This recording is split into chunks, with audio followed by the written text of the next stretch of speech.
Subscribe कीजिए हमारे channel को और बेल आइकॉन को दबाइए हमारी लेटेस्ट वीडियो सबसे पहले देखने के लिए। Hello friends, welcome to entgurgaon.com। मैं हूं doctor Manish Prakash, senior ENT consultant, Mayom hospital Gurgaon से। आज मैं आप लोगों से एक बहुत ही कॉमन प्रॉब्लम के बारे में बातचीत करूंगा, एडिनॉइड फेसिस। एडिनॉइड फेसिस क्या होते हैं, ये क्यों हो जाते हैं और इनसे बचने के लिए या इनका ट्रीटमेंट के लिए हमें क्या क्या करना चाहिए। एडिनॉइड फेसिस एक ऐसी कंडीशन है जिसमें हमारे फेस का और स्पेशली मिड फेस का जो आर्किटेक्चर होता है वो डिस्टर्ब होने लगता है और इसका मेन कारण होता है नेजल ब्लॉकेज और माउथ ब्रीथिंग। जब हमारी नाक बंद हो जाती है, जैसे कि छोटे बच्चों में एडिनॉइड्स की वजह से या नाक के अंदर मांस बढ़ जाने की वजह से और गले में टॉन्सिल बढ़ जाने की वजह से, तो बच्चों को नाक से सांस नहीं आ पाता और ऐसे बच्चे जब रात में सोते हैं तो अक्सर उनका मुंह खुल जाता है और उनको खर्राटे जैसी प्रॉब्लम या नॉइजी ब्रीदिंग जिसे हम कहते हैं वो चीज होने लगती है। साथ ही साथ वो मुंह हमेशा खुला रखते हैं जिसकी वजह से उनकी जो सलाइवा होता है वो बाहर की तरफ आता रहता है, लार टपकती रहती है और उनको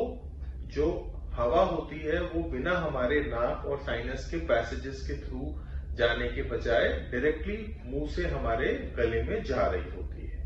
और हमारे फेफड़ों में अनफिल्टर्ड एयर अंदर जाती है, जिसकी वजह से हम देखते हैं कि कई बार बच्चों में बार बार छाती में खांसी हो जाना, इन्फेक्शन हो जाना, बलगम हो जाना, इस तरह की प्रॉब्लम्स भी होती हैं। जब ये माउथ ब्रीदिंग लंबे समय तक चलती रहती है तो हम देखते हैं कि हमारी नाक अंदर से सिकुड़ने लगती है, हमारा पैलेट या तलवा ऊपर की तरफ उठने लगता है, जिसके वजह से हमारे फेस का लुक चेंज होने लगता है, हमारे दांतों का शेप, ओरिएंटेशन ये भी बदलने लगता है। अक्सर हम देखते हैं कुछ सालों के ऊपर हमारा जो फेस होता है उसमें हमारा ऊपर वाला जो होंठ होता है उठने लगता है, दांत आगे की तरफ आने लगते हैं और हमारा जो तलवा या पैलेट होता है वो हाई आर्च होने लगता है।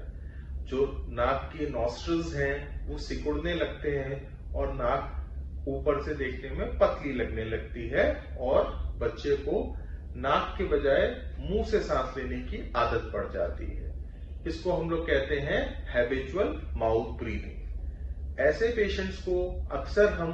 हमारे पीडियाट्रिशियंस या डेंटिस्ट डिटेक्ट करते हैं जब हम उनके पास पहली बार जाते हैं और ऐसे पेशेंट्स के लिए हम रेकमेंडेशन देते हैं कि उनका एक एक्सरे हमें करना चाहिए जिससे हम एडिनॉइड की साइज को चेक कर सकें और अगर एडिनॉइड की साइज बढ़ी हुई निकलती है तो उनको हमें ट्रीटमेंट करने की जरूरत है, जैसे कि नेजल स्प्रेस के द्वारा, एंटी एलर्जिक टैबलेट्स के द्वारा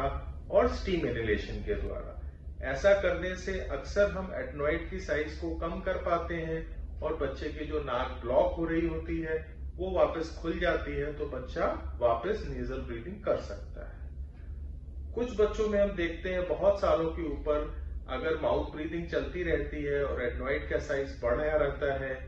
उस तरह के पेशेंट्स में कई बार माइनर एंडोस्कोपिक सर्जरी करके नाक की पैसेज को खोलना पड़ सकता है। ऐसे ऑपरेशन में अक्सर हम एडिनॉइड्स को निकाल देते हैं या उनको पार्शली रिमूव कर देते हैं और नाक के अंदर का जो मांस जिसे हम लोग नेजल टर्बिनेट्स कहते हैं उसको भी हम श्रिंक करते हैं या पार्टली उसको रिमूव करते हैं। ऐसा करने से बच्चे का नाक का ब्लॉकेज खुल जाता है और बच्चा वापस से नाक से सांस ले सकता है। ऐसा करने से बच्चे की जो स्नोरिंग या नॉइजी ब्रीदिंग की प्रॉब्लम है वो भी ठीक हो जाती है और बच्चा धीमे धीमे मुंह से जो उसकी सांस लेने की आदत है वो हम छुटा पाते हैं और धीमे धीमे हम देखते हैं ऑर्थोडोंटिक ट्रीटमेंट के द्वारा या ब्रेसेस के ट्रीटमेंट के द्वारा दांत का जो